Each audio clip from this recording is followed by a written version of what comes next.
जय हिंद बच्चों, मैं शिव स्वागत करता हूं आपके अपने चैनल शिव 24 फिजिक्स में।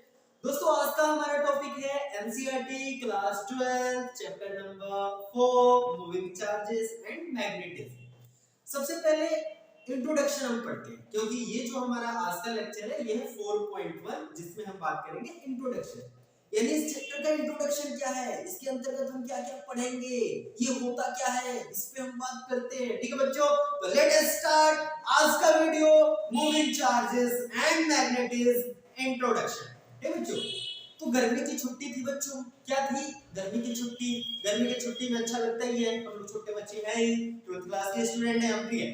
तो गर्मी की छुट्टी थी बच्चों, गर्मी की छुट्टी में क्या थे, हमारे एक साइंटिस्ट थे जिस साइंटिस्ट का नाम था ओरस्टेड। क्या नाम था बच्चों? ओरस्टेड। एक्चुअली ये जो हमारे साइंटिस्ट थे वो थे डेनमार्क के, और डेनमार्क जो कुछ भी बनाता है यदि वो दुनिया में उसको प्रेजेंट करना चाहता है तो उसको नाम देता है डैनिश। डैनिश क्या नाम देता है? डैनिश।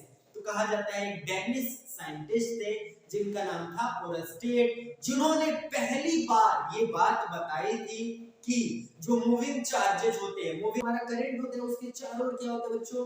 मैग्नेटिक फील्ड होता है। पहली बार उन्होंने बताया था।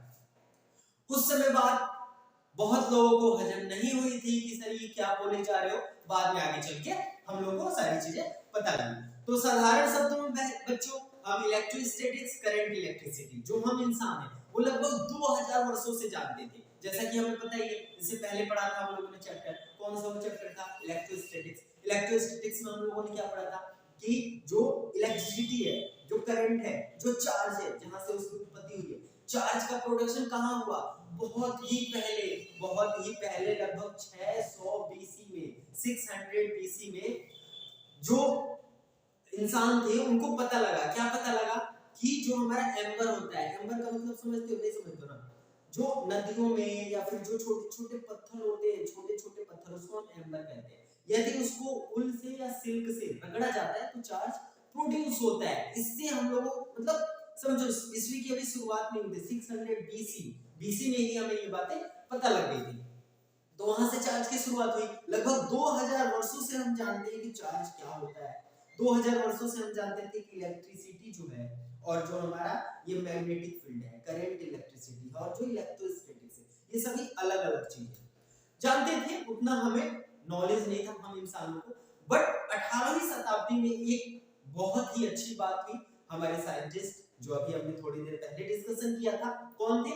ओरस्टेड। एक एक्सपेरिमेंट किया था। उन्होंने बताया था कि जब करंट फ्लो करता है किसी वायर में तो उसके चारों तरफ क्या होता है बच्चों? मैग्नेटिक फील्ड प्रोड्यूस होता है। क्या होता है? मैग्नेटिक फील्ड प्रोड्यूस होता है। ये पहली बार बातें सामने आई थी।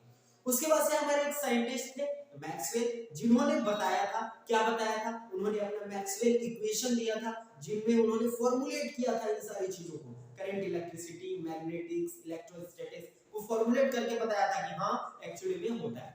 उसके बाद से हमारे बच्चों इलेक्ट्रोमैग्नेटिक जो वेव होता है उसकी खोज हुई। इलेक्ट्रोमैग्नेटिक खोज होने के बाद से रेडियो वेव की खोज हुई। रेडियो वेव की खोज होने के बाद से और भी बहुत सारे वेव्स की खोज हुई। और जब इनका हमें वेव्स का खोज हुआ तो ये जो हमारा इलेक्ट्रोमैग्नेटिक इंडक्शन है, इलेक्ट्रोमैग्नेटिक वेव्स है, इसका हमने समझा एम्प्लीफिकेशन क्या होता है, इसका एम्पलीट्यूड क्या होता है, इसको हम कैसे डिटेक्ट करते हैं, बहुत सारी चीजें हम लोगों ने समझा। एक और इसमें टर्म है बच्चों, जो करंट होता है उसको हम कैसे रिप्रेजेंट करेंगे, यदि हम पढ़ते हैं तो कैसे रिप्रेजेंट करेंगे। तो साधारण शब्दों में हमारा ये पेपर हो गया। पेपर में यदि हमने एक डॉट दे दिया तो समझना कि जो करंट है इसे क्या कर रहा है? निकल रहा है। और यदि हमने क्रॉस दे दिया तो बच्चों क्या हो जाएगा? समझना कि इसमें करंट क्या हो रहा है? अंदर आ रहा है। पेपर पे रिप्रेजेंटेशन करने का ये हमने तरीका इजाद किया है, हमने समझा कि ऐसे करेंगे तो ऐसे होगा। समझ गए बच्चों? जैसे कि पता है 1 मीटर लेंथ क्या होता है, ये 11th की कहानी है, वीडियो का लिंक दे दूंगा, जाके आप देख लेना। समझ गए? यानी हम लोगों ने समझा है इन बातों को, इस तरीके से हम समझ सकते हैं।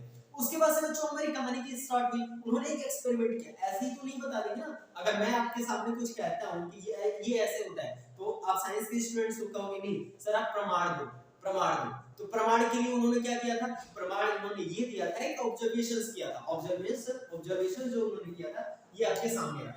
तो साधारण शब्दों में जो उन्होंने बातें बताई थी, when an electric current passing through a wire then magnetic field produced around it, which is firstly given by Oersted with the help of an experiment which is called Oersted experiment. 1820 ईस्वी में दिया था। कब दिया था? 1820 में। उसके बाद से एक साइंटिस्ट है मैक्सवेल, जिन्होंने इसको और भी आगे बढ़ाया। 1864 में उन्होंने फॉर्मुलेट किया, यानी फॉर्मूला दिया। आगे हम पढ़ेंगे। ठीक है बच्चों, तो ओरस्टेड एक्सपेरिमेंट क्या था वो हम देख लेते हैं। ओरस्टेड एक्सपेरिमेंट के अनुसार in this experiment a wire A B, एक वायर हमने ए बी ले लिया, अ बैटरी बी, एक हमने बैटरी बी ले लिया, अ स्विच ए, एक स्विच भी ले लिया, बंद कर देंगे, ऑफ कर देंगे, ऑन कर देंगे, ठीक है। And a magnetic compass NS, एक हमने मैग्नेटिक कंपास एनएस ले लिया, NS as shown in figure. इसको हमने इस तरीके से अरेंज किया।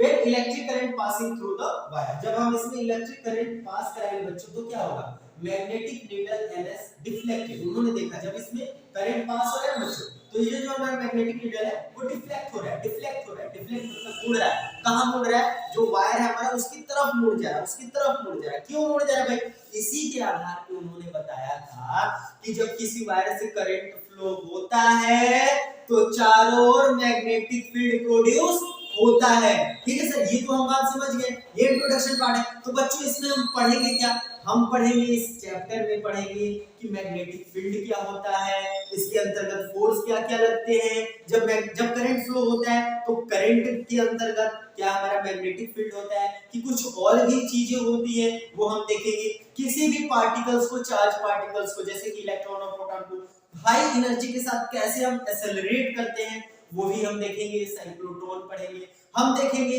कि वोल्टेज क्या होता है, वोल्टेज कैसे प्रोड्यूस कर देता है करंट, हम देखेंगे।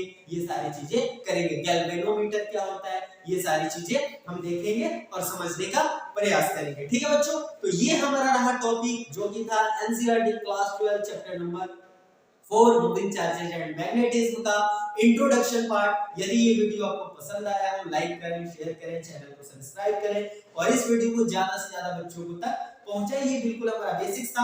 अगला जो हमारा टॉपिक होगा वो होगा 4.2, जिसमें हम समझेंगे मैग्नेटिक फील्ड क्या होता है, सोर्स क्या होता है, फील्ड क्या होता है, वो सारी चीजें टॉपिक हम कवर करते हैं। तो मिलते हैं दोस्तों नेक्स्ट वीडियो में। अपना ख्याल रखिए, हंसते रहिए, मुस्कुराते रहिए और इस चैनल को सब्सक्राइब करके फिजिक्स में नॉलेज गेन करते रहिए। मिलते हैं नेक्स्ट वीडियो में दोस्तों। जय हिंद।